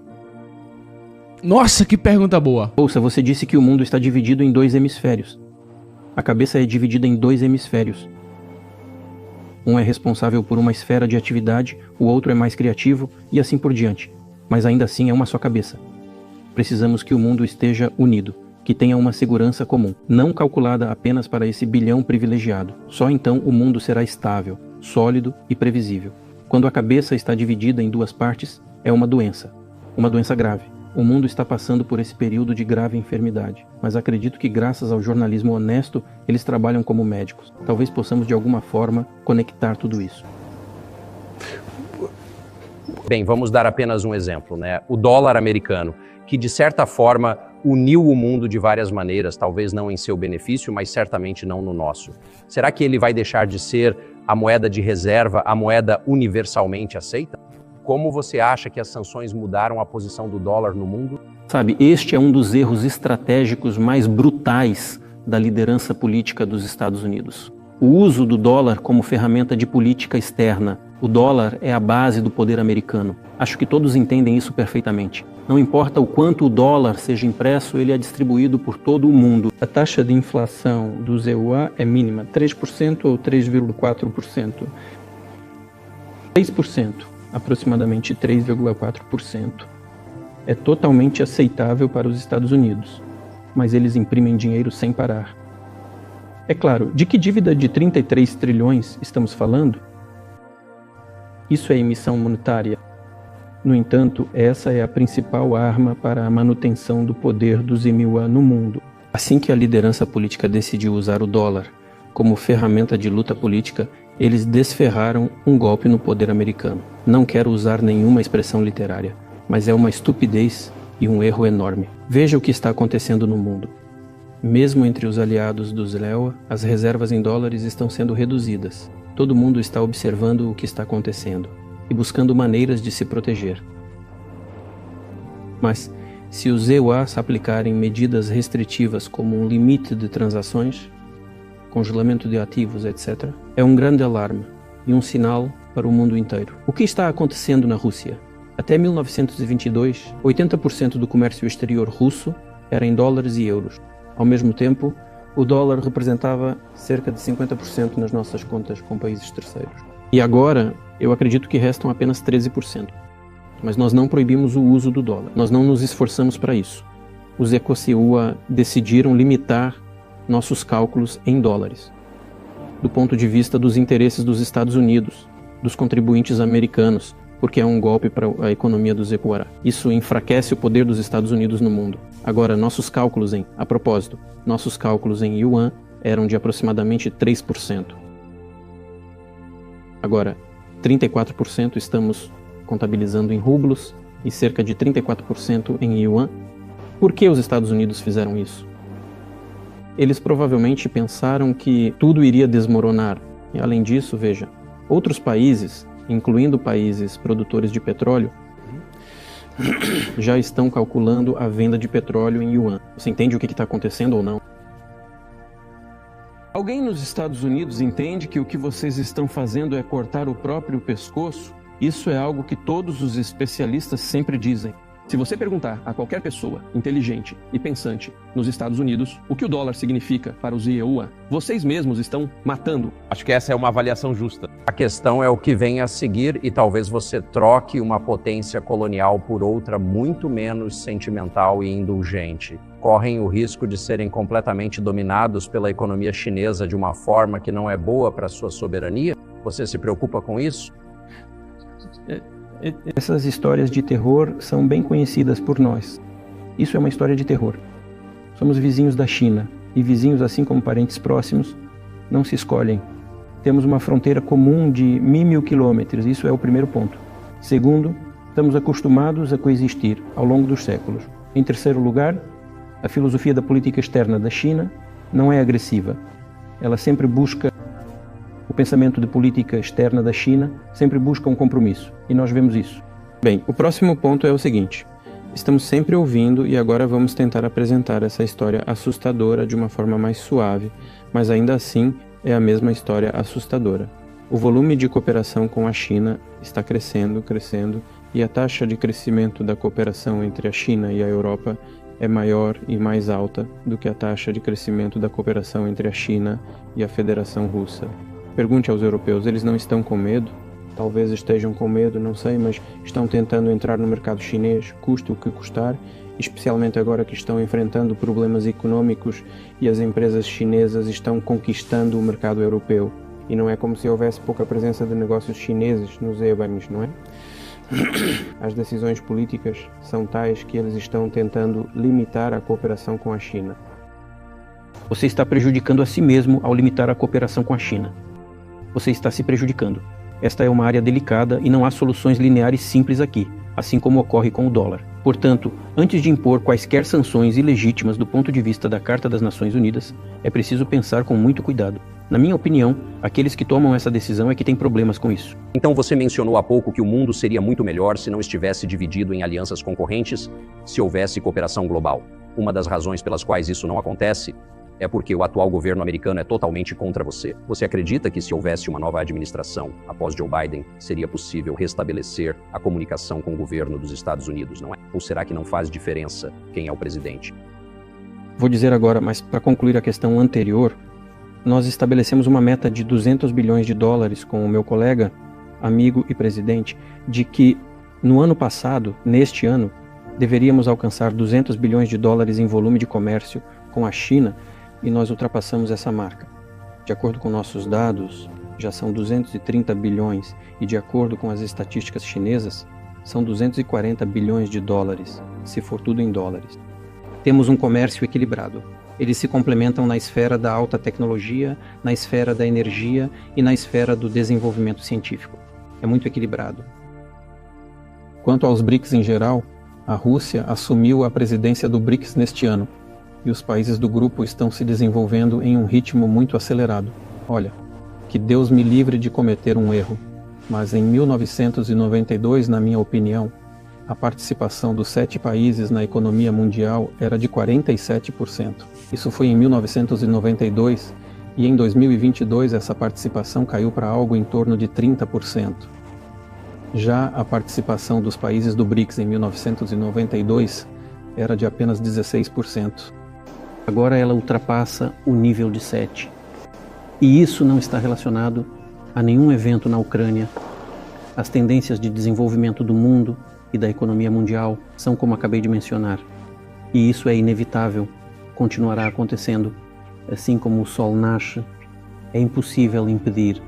Precisamos nos adaptar a isso, como os Estados Unidos se adaptam usando força, sanções, pressão e bombardeios. Isso se deve à arrogância. As pessoas em sua elite política não entendem que o mundo está mudando, que o mundo está se transformando devido a circunstâncias objetivas e é necessário tomar as decisões certas com competência, no momento certo, em tempo hábil para manter seu nível. Desculpe-me, mesmo que alguém queira manter um nível de domínio, ações rudes como essas, inclusive em relação à Rússia e a outros países, levam ao resultado oposto. Este é um fato óbvio, já ficou evidente hoje. Você acabou de me perguntar se outro líder vier algo mudará. Não se trata dos líderes. Não se trata da personalidade de uma pessoa em particular. Eu tive relações muito boas, por exemplo, com Bush. Não é um caipira que não entende nada, não. Garanto que não é assim. Eu acredito que em relação à Rússia, ele também fez bastante coisa, cometeu muitos erros também. Já falei sobre 2008 e a decisão em Bucareste de abrir as portas da OTAN para a Ucrânia e tudo mais, mas isso foi durante o mandato dele, né? Ele pressionou os europeus lá, mas no geral eu tinha uma relação muito boa com ele a nível pessoal. Ele era não menos inteligente que qualquer outro político americano, russo ou europeu, garanto. Ele entendia tudo o que estava fazendo, assim como os outros. Eu tinha esse tipo de relação pessoal com Trump. Não é uma questão da personalidade do líder, é uma questão da mentalidade das elites. Se na sociedade americana prevalecer a ideia de dominação a qualquer custo, inclusive com o uso da força, então nada vai mudar, só vai piorar. E se, no fim das contas, vier a percepção de que o mundo está mudando devido a circunstâncias objetivas, e é preciso saber se adaptar a elas a tempo, aproveitando as vantagens que os Estados Unidos ainda mantêm hoje, então talvez algo possa mudar. Veja, a economia da China já se tornou a primeira economia do mundo em termos de paridade do poder de compra por volume, ultrapassando os Estados Unidos há bastante tempo, seguida pelos próprios Estados Unidos, certo? No ano passado, a Rússia se tornou a primeira economia da Europa, apesar de todas as sanções e restrições. Isso é normal, do seu ponto de vista? Sanções, restrições, impossibilidade de liquidação em dólares, desconexão do SWIFT, ou seja, sanções contra nossos navios que transportam petróleo, sanções contra aviões, sanções em tudo, em todos os lugares. O maior número de sanções aplicadas é contra a Rússia, e nós nos tornamos a primeira economia da Europa durante esse período. Os instrumentos que os Stebanewa utilizam não funcionam, mas é necessário pensar no que fazer se essa percepção chegar às elites governantes. Então sim, aí então a primeira pessoa do Estado agirá de acordo com as expectativas tanto dos eleitores quanto das pessoas que tomam decisões em vários níveis. Só então algo poderá mudar. Você está descrevendo dois sistemas diferentes. Você diz que o líder age no interesse dos eleitores, mas também diz que essas decisões não são tomadas pelo líder, e sim pelas classes dominantes. Você governa este país há tanto tempo e conhece todos esses presidentes americanos. Na sua opinião, quais são esses centros de poder nos Estados Unidos? Ou seja, quem realmente toma as decisões? Eu não sei. Os Estados Unidos são um país complexo. Por um lado é conservador, por outro está em constante mudança. Não é fácil compreender isso.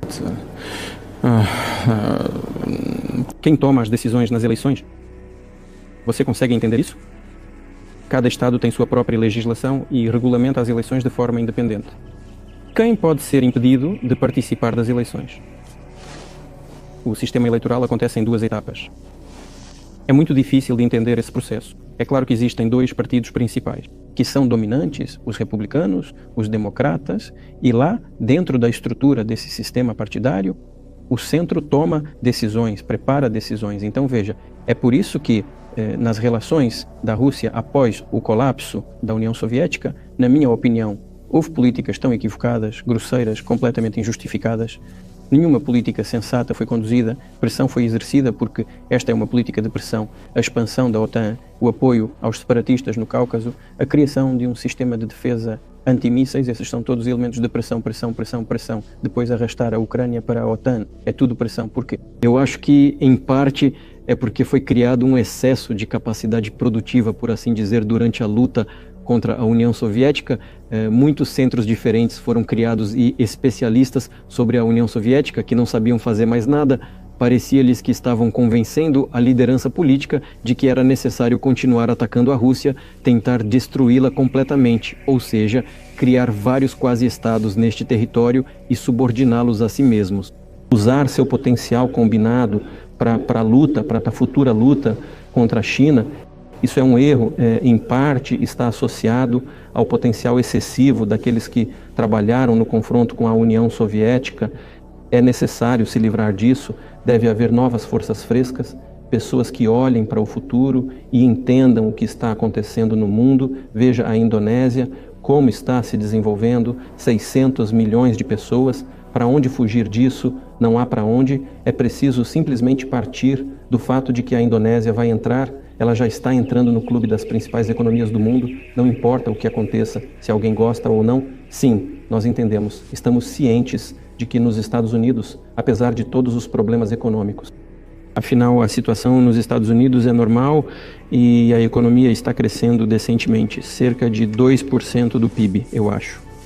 Então, se quisermos garantir o futuro, precisamos mudar nossa abordagem em relação ao que está mudando. Como eu já disse, o mundo vai mudar de qualquer maneira, independentemente de como os eventos na Ucrânia terminem.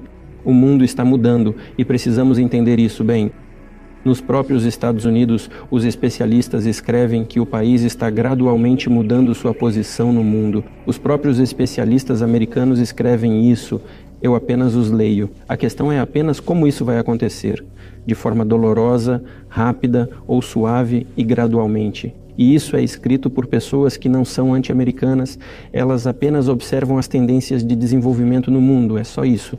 E para avaliá-las e mudar a política são necessárias pessoas que pensem, olhem para o futuro, possam analisar e recomendar algumas decisões ao nível da liderança política. Você disse claramente que a expansão da OTAN para o leste é uma violação da promessa que foi feita a vocês em 1990. É uma ameaça ao seu país. Pouco antes de você enviar tropas para a Ucrânia, o vice-presidente dos Estados Unidos foi à Conferência de Segurança de Munique e encorajou o presidente da Ucrânia a ingressar na OTAN. Você acha que foi uma tentativa de provocá-lo a tomar uma ação militar? É isso. Na Ucrânia, eles anunciaram que os russos não são uma nação titular e aprovaram uma lei declarando isso. Ao mesmo tempo, eles adotaram leis que restringem os direitos das nações não titulares. Na Ucrânia, a Ucrânia, tendo recebido de presente do povo russo todos esses territórios do sul e sudeste, de repente anunciou que os russos neste território não são a nação titular. Isso é considerado normal, todo esse conjunto de ações.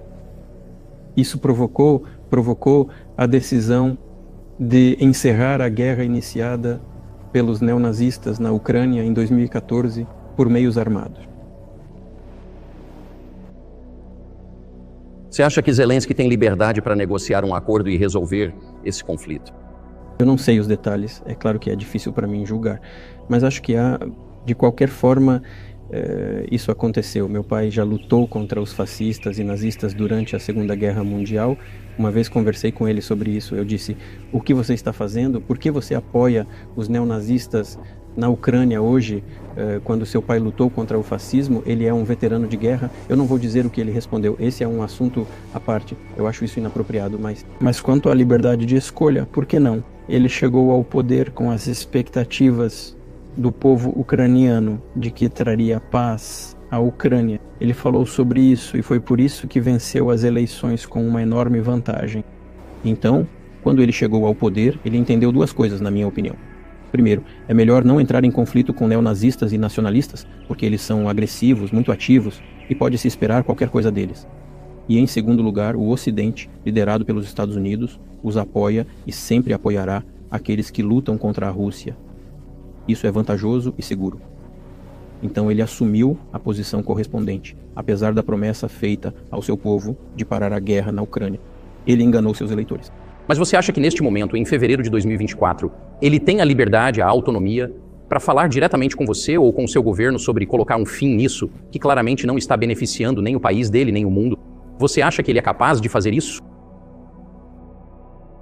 Bem, por que não? Ele se considera o chefe de Estado.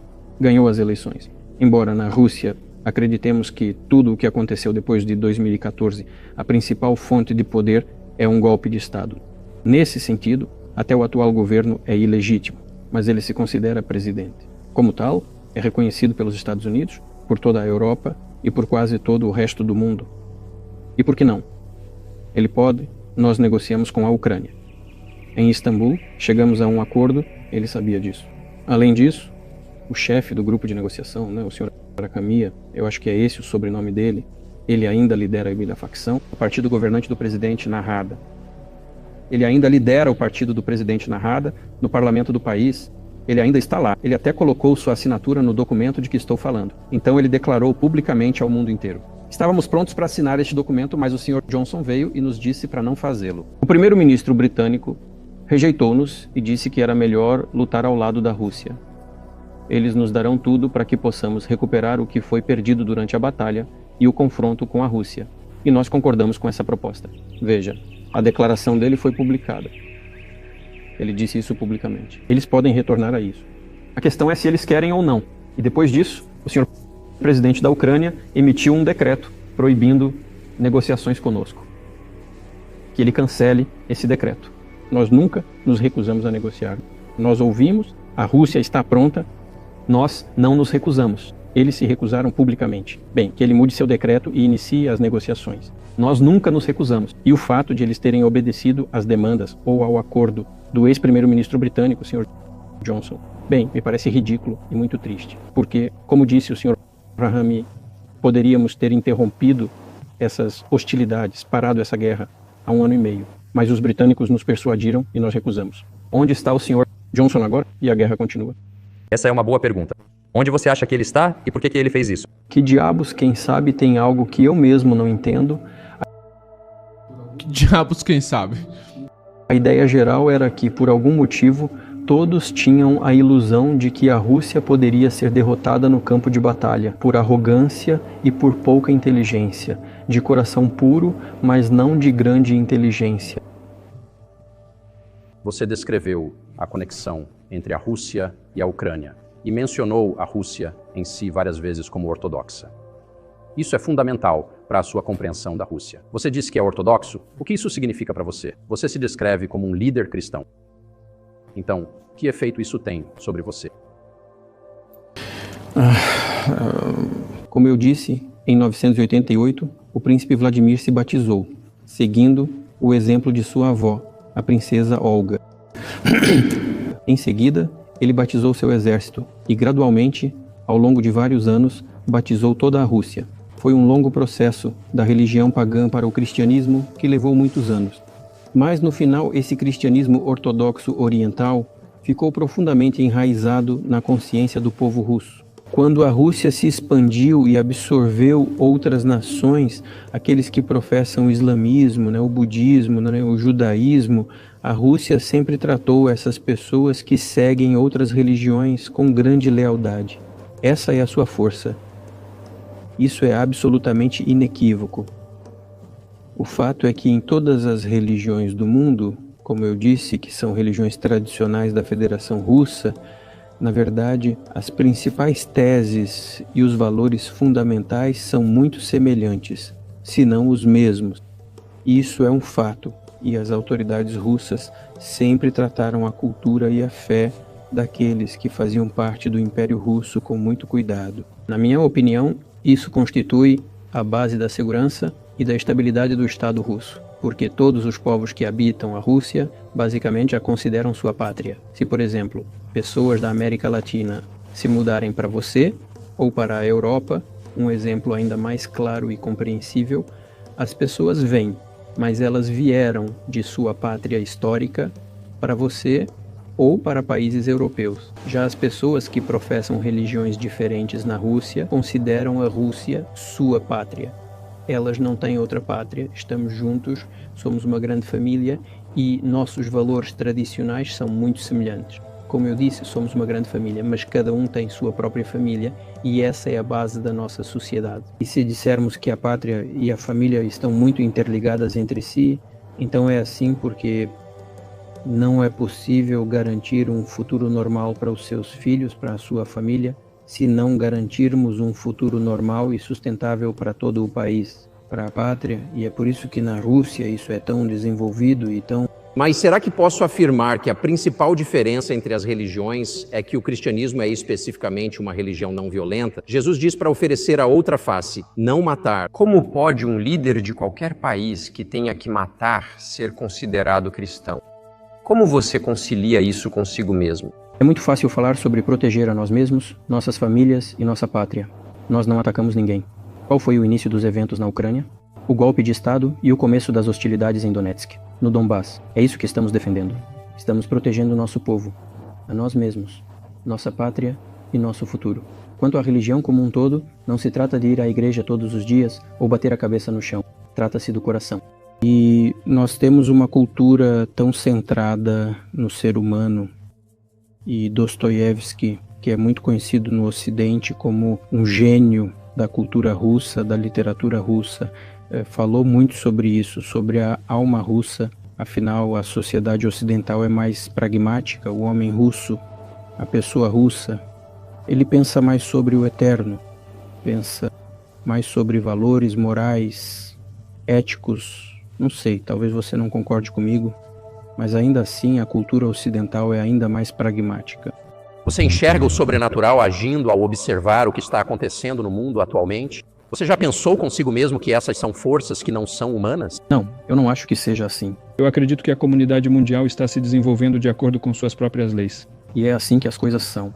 E sempre foi assim na história da humanidade. Algumas nações e países ascenderam, se multiplicaram, se fortaleceram. Depois, eles deixaram a arena internacional com a qualidade a que estavam acostumados. Provavelmente não preciso dar exemplos. Mas começando com os mesmos conquistadores da Horda, com Genghis Khan e depois a Horda Dourada, terminando com o Grande Império Romano. Na história da humanidade, ao que parece, não houve nada como o Grande Império Romano. No entanto, o potencial dos bárbaros foi se acumulando gradualmente e, sob sua influência, o Império Romano estava se desintegrando. À medida que os bárbaros cresciam, eles começaram a se desenvolver bem, como dizemos hoje, economicamente. Eles começaram a se fortalecer. E o regime que foi imposto ao Grande Império Romano no mundo se desmoronou. Desmoronou por um longo tempo, 500 anos. Esse processo de queda do Grande Império Romano durou 500 anos. A diferença na situação atual é que os processos de mudança hoje são muito mais rápidos do que eram durante o Grande Império Romano. Então, quando você acha que o Império da IA vai começar? Império da AI.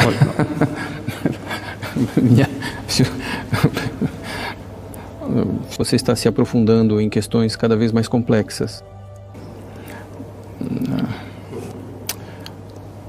Para responder a essa pergunta, é necessário ser um especialista no campo dos grandes números e no campo da inteligência artificial. A humanidade enfrenta muitas ameaças. Pesquisas na área da genética que podem criar um super-humano, um ser humano especial. Um homem é um guerreiro, um homem é um cientista, um homem é um atleta. Agora, nos Estados Unidos, Elon Musk já implantou um chip no cérebro de uma pessoa. O que você acha disso? Eu acho que é impossível impedir o Musk, ele fará o que achar necessário. Mas precisamos chegar a um acordo com ele. Precisamos encontrar maneiras de convencê-lo. Eu acho que ele é um homem inteligente.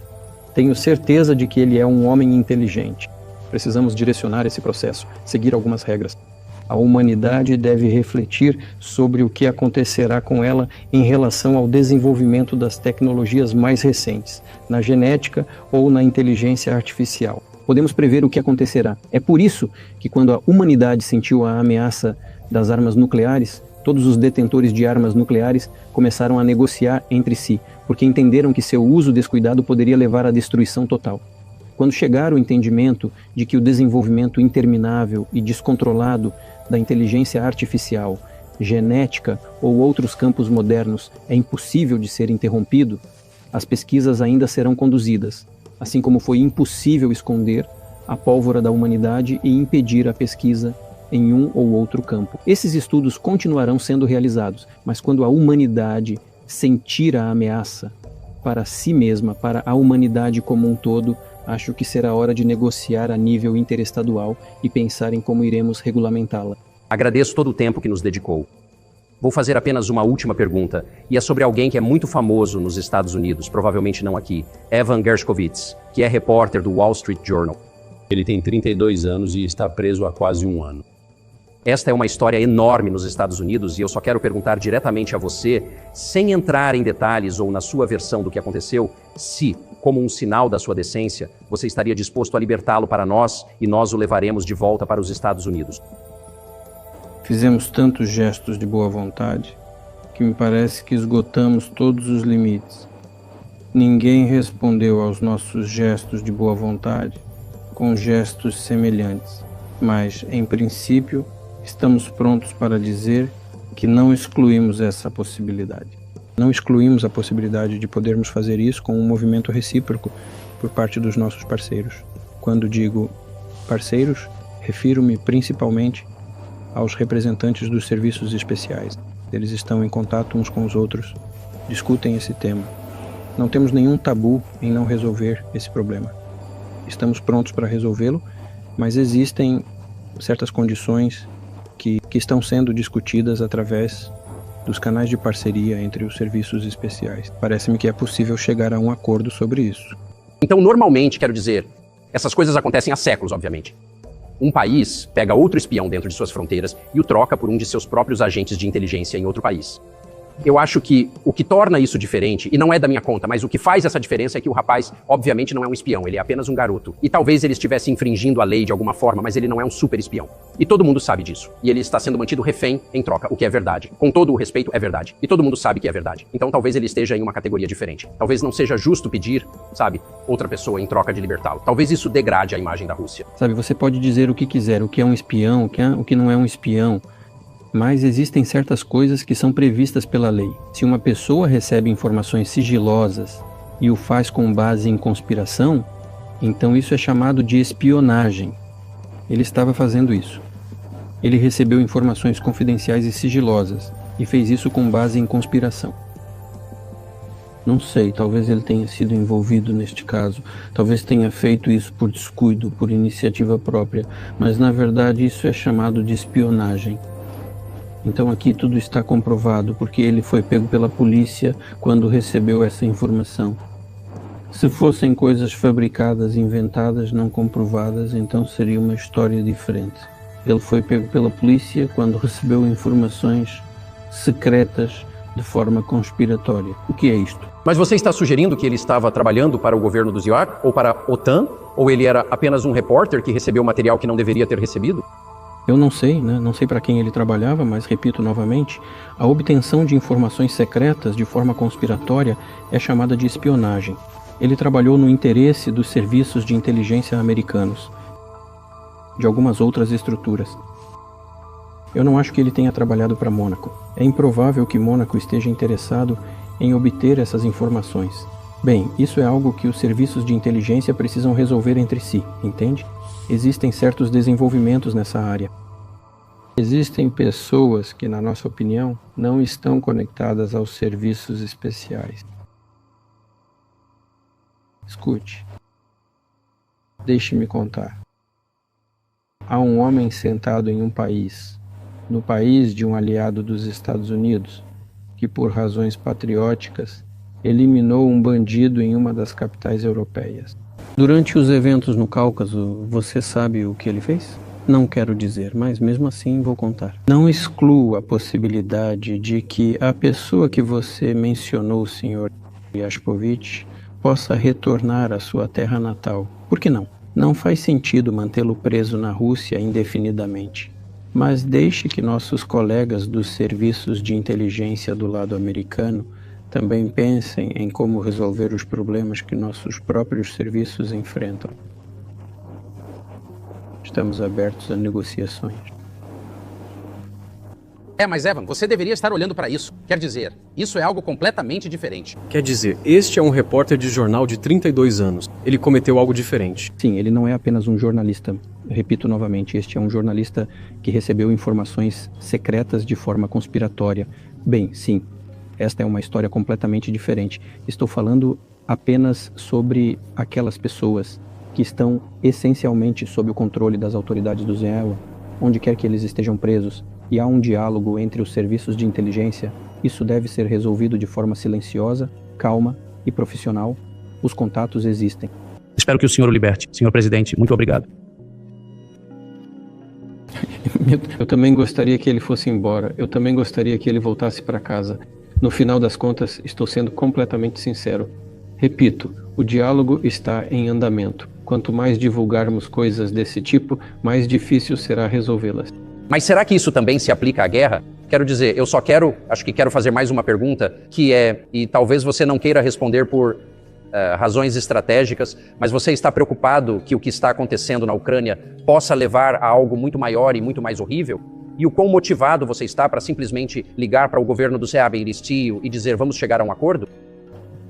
Então ouça, eu já disse, nós não nos recusamos a negociar, nós não estamos nos recusando. Este é o lado ocidental e a Ucrânia hoje é inquestionavelmente um satélite dos Estados Unidos. Isso é óbvio. Eu não quero que isso soe como algum tipo de xingamento ou insulto a alguém. Bem, nós entendemos o que está acontecendo. Apoio financeiro, quanto? 72 bilhões de dólares. A Alemanha está em segundo lugar, outros países europeus. Dezenas de bilhões de dólares estão indo para a Ucrânia. Um enorme fluxo de armas. Então diga à atual liderança da Ucrânia: ouçam, vamos sentar e negociar. Cancelem seu decreto estúpido, sentem-se e negociem. Claro, mas você já disse isso. Eu não pensei que você quis dizer isso como um insulto, porque você já disse corretamente que foi relatado que a Ucrânia foi impedida de negociar um acordo de paz pelo ex-primeiro-ministro britânico agindo em nome do governo Biden.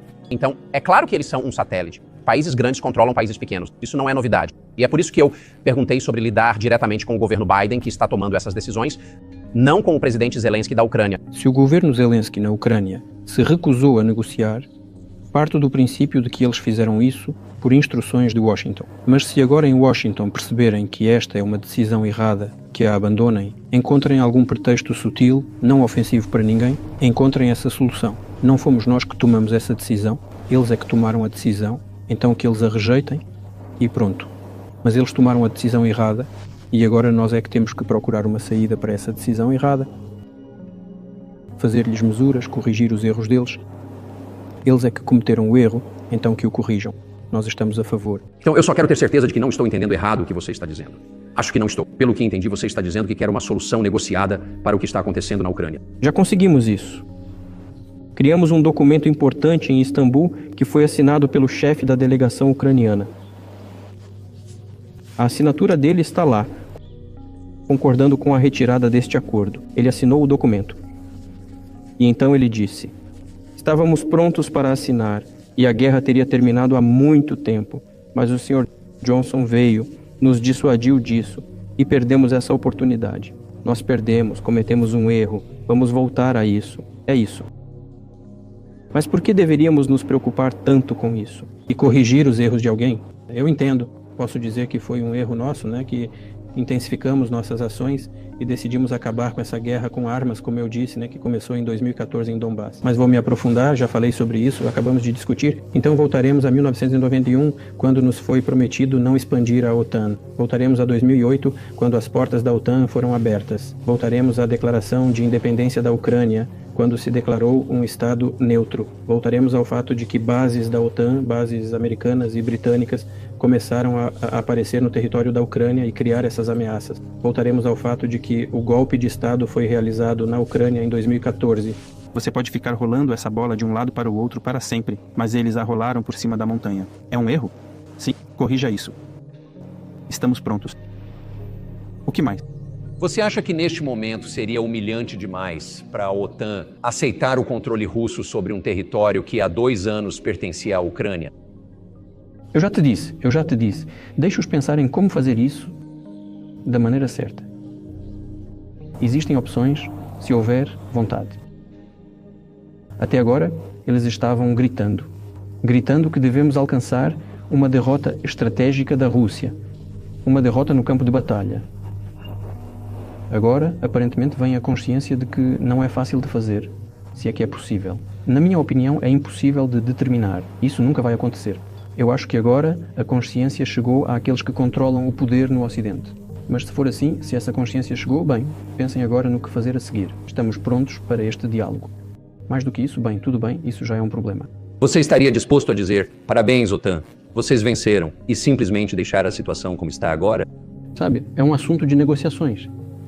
É uma questão de negociações. E ninguém quer negociar conosco. Ou, para ser mais preciso, eles querem negociar. Eu sei que eles querem negociar. Eu não apenas vejo, mas sei que eles querem negociar. Mas eles não conseguem entender como fazer isso. Eles pensaram bem, nos colocaram na situação em que estamos. Não fomos nós que criamos essa situação, mas sim nossos oponentes e parceiros. Bem, agora eles vão pensar em como reverter isso. Nós não vamos desistir.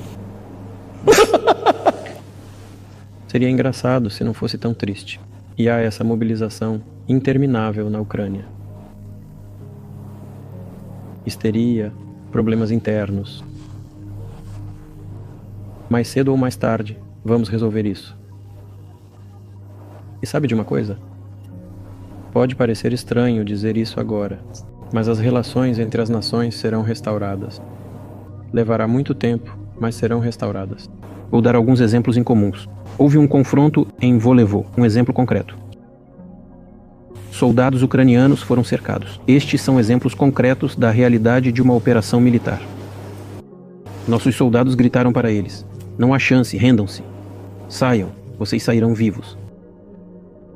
E de repente eles gritaram em russo, em um bom russo: russos não se rendem. E todos morreram. Eles ainda se sentem russos. Nesse sentido, o que está acontecendo é, até certo ponto, um elemento de guerra civil. E todos no Ocidente pensam que as hostilidades separaram para sempre uma parte do povo russo da outra. Não. A reunificação acontecerá. Ela não irá a lugar nenhum. Por que as autoridades ucranianas estão dividindo a Igreja Ortodoxa Russa? Porque ela une não o território, mas a alma. E ninguém será capaz de separá-la. Acho que isso é ótimo. Eu suponho. Obrigado, senhor presidente.